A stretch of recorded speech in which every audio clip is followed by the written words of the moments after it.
A ver, todos tenemos un sentido de lo que es justo y lo que no, y solemos pensar que es una de nuestras virtudes más nobles. Pero, ¿y si les dijera que sus raíces se hunden en algo mucho, mucho más oscuro? Hoy vamos a desentrañar de dónde viene realmente la justicia, y créanme, la respuesta nos va a sorprender. La pregunta parece bastante directa, ¿no? ¿Cuál es el fundamento de la justicia? Pero responderla nos va a llevar a un lugar muy, muy profundo de la condición humana. O sea, ¿qué es lo que nos impulsa, en el fondo, a querer que las cosas sean justas? Normalmente cuando pensamos en justicia, la asociamos con lo mejor de nosotros, la empatía, la razón, la búsqueda de un bien común.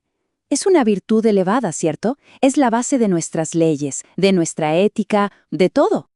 Bueno, aquí es donde la historia da un giro inesperado, porque resulta que el motor original de nuestra búsqueda de igualdad podría no ser la bondad, para nada, sino una de nuestras emociones más primitivas y hasta peligrosas. Para encontrar la respuesta, tenemos que viajar muy atrás en el tiempo, justo al momento en que nuestro camino se separó del resto del reino animal. Y todo comienza con una habilidad que nos hace únicos, la forma en la que pensamos. Miren, aquí hay una diferencia fundamental. La comunicación de los animales es directa, lo que se llama indéxica. Un mono grita y significa, ¡cuidado! ¡Una serpiente! ¡Aquí y ahora! En cambio, nosotros, con nuestra comunicación simbólica, podemos hablar de la serpiente que podría estar al otro lado de la colina, mañana. Nos permite hablar de ideas. Y lo más fascinante del pensamiento simbólico es cómo funciona. Un símbolo, una palabra, tiene significado no solo por lo que es, sino también por lo que no es. Decimos que comemos algo sólido, lo que automáticamente implica que no estamos bebiendo un líquido.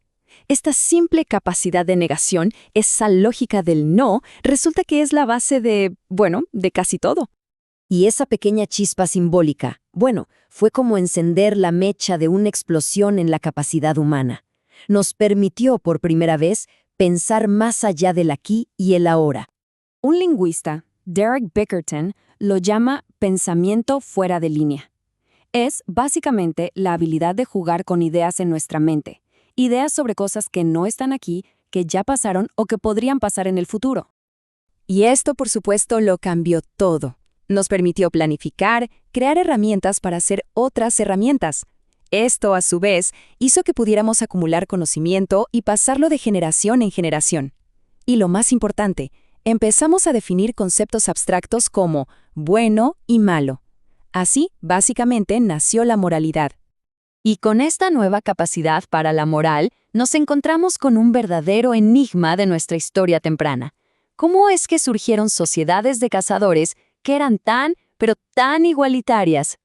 A diferencia de los chimpancés, que viven con sus machos alfa y jerarquías súper estrictas, nuestros ancestros cazadores-recolectores vivían en grupos donde se esforzaban muchísimo por mantener la igualdad. ¿Por qué? Bueno, la respuesta podría estar en una historia como la de Sefu. Sefu era parte de una cacería en grupo. El plan era simple. Todos ponían sus redes en un semicírculo para que cada uno tuviera una oportunidad justa de atrapar algo. Pero Sefu, queriendo sacar ventaja, movió su red en secreto para quedarse con más animales. Pero claro, se dieron cuenta, y cuando volvió al campamento, la reacción del grupo fue unánime y demoledora. Lo aislaron socialmente. No hubo violencia física, sino algo que quizás es peor, el desprecio y la exclusión de toda su comunidad. Al final, la presión fue demasiada para él. Sefu se quebró, pidió perdón y entregó la carne extra que había tomado injustamente. Y solo entonces lo aceptaron de vuelta. La armonía del grupo se había restablecido. Y esta historia nos lleva de nuevo a la pregunta central. ¿Qué fue lo que motivó a esa tribu a actuar con tanta fuerza para imponer lo que consideraban justo? ¿Fue acaso una especie de conciencia moral? ¿Un sentido interno de lo que está bien? La teoría que estamos explorando sugiere que no. El verdadero motor fue algo mucho más visceral. La envidia. Sí, esa emoción corrosiva que sentimos cuando alguien tiene algo que nosotros queremos. Esa sensación tan poderosa que casi nunca admitimos sentir. A ver, la idea central es esta. Los primeros actos de repartición justa no surgieron de la nobleza, sino del miedo. Un cazador que tenía una buena racha sabía perfectamente que si no compartía su botín, la envidia de los demás podía volverse peligrosa. Podrían robarle, atacarlo. Compartir en esencia era una estrategia de supervivencia. Entonces, podría ser que esta emoción tan negativa sea en realidad la base de uno de nuestros ideales más elevados. Es una idea paradójica, cuanto menos. Y es que la envidia es una parte fundamental de lo que somos. Es universal, la encontramos en todas las culturas. Es innata, nadie nos la tiene que enseñar, y es tan poderosa que muchas culturas crearon rituales para protegerse de ella, como el famoso mal de ojo. Y al mismo tiempo es un tabú tan grande que a menudo ni siquiera hablamos de ella. Pero, ojo, no todo es negativo. Como bien señaló Nietzsche, la envidia también puede ser un motor.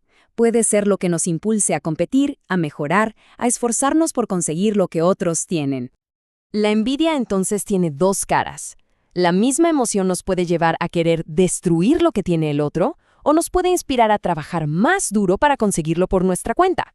Al final, lo que define a una sociedad es cómo canaliza esta emoción tan poderosa. Nuestras costumbres, nuestras leyes, nuestros sistemas económicos son en el fondo mecanismos súper complejos que hemos construido durante milenios para gestionar la envidia, para evitar su lado destructivo y, si es posible, aprovechar su energía productiva. Y esto nos deja con una pregunta para reflexionar. La próxima vez que escuchemos un debate sobre impuestos, sobre salarios justos o sobre igualdad, valdría la pena pensar ¿cuánto de lo que llamamos justicia es realmente un ideal noble y cuánto es simplemente nuestro antiguo y profundo miedo a la envidia?